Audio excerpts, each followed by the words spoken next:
XL 1067, this is Jade with your Monday morning weather update. Things are looking up. Clear skies all week, a cool 77. It's gonna be beautiful.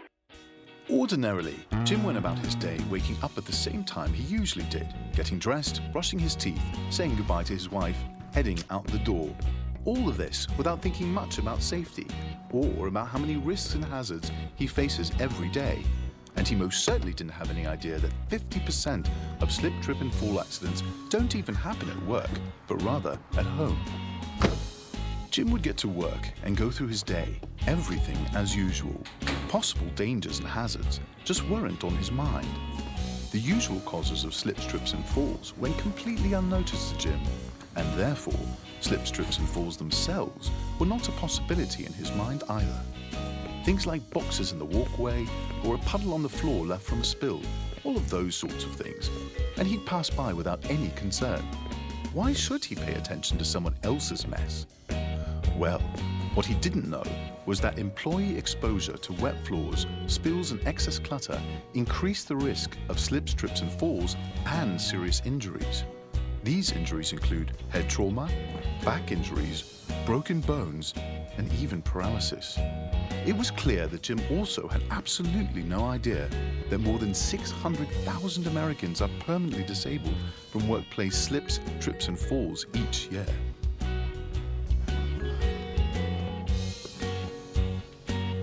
In a situation like this, in a split second, a casual step can turn into a treacherous slip and fall. When one's foot bumps into an object in the way, say a tool or a box, or if one's foot drops to a lower level unexpectedly, as when you encounter a hard-to-see step, this usually means enough of a loss of balance to result in a trip. A fall can be much more obvious. Falls usually happen when a person is thrown too far off balance. An example of an opportunity for this would be when standing on a precarious ladder.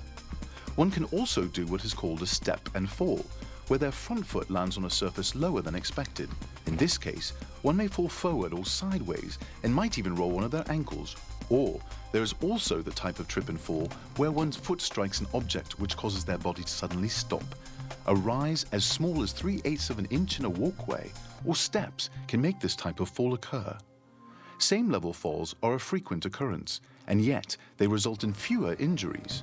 And then there are elevated falls, which are more rare, but they tend to cause more severe injuries.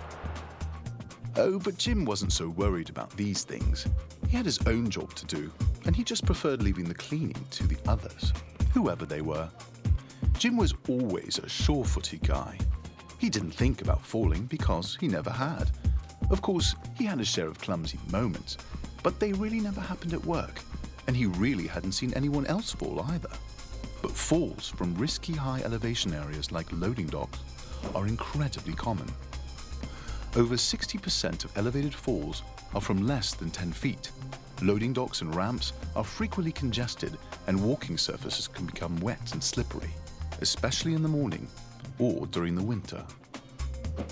Clearly, they're a hazard, but not for someone as confident as good old Jim. Fall injuries are most commonly fractures, usually fractures of the hip, spine or forearm. These are also known as osteoporotic fractures.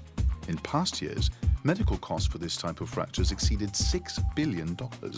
That's a lot of injuries, and that's just a little proof of how common they really are. Hip fractures are the most serious and cause the greatest number of chronic post-accident health problems. An everyday hip fracture, including all medical care, can cost an average of $20,000 in the first year after the injury occurs. The edge of a loading dock plate can wear smooth and become a slippery and dangerous spot. Accidental moves and backward steps can easily result in a fall from a slippery dock, so it is important to move with caution when working in a loading area. Indeed, it was a day just like the rest, until Jim had his first experience with what we call a near miss. At that very moment, something changed. Something that would stay with Jim for the rest of his life.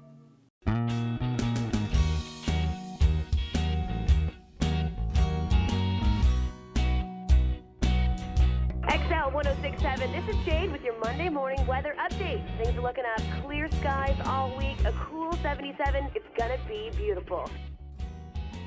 Jim slept quite well last night and was glad to wake up and get off to work.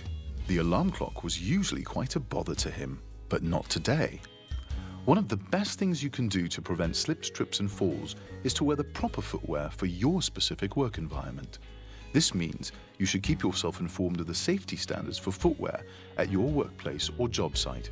In most warehouse and manufacturing environments, the shoes or boots you wear should provide 3 types of protection. The soles and heels should be slip resistant, the toe of the shoe should resist crushing, and the shoe should provide ankle support.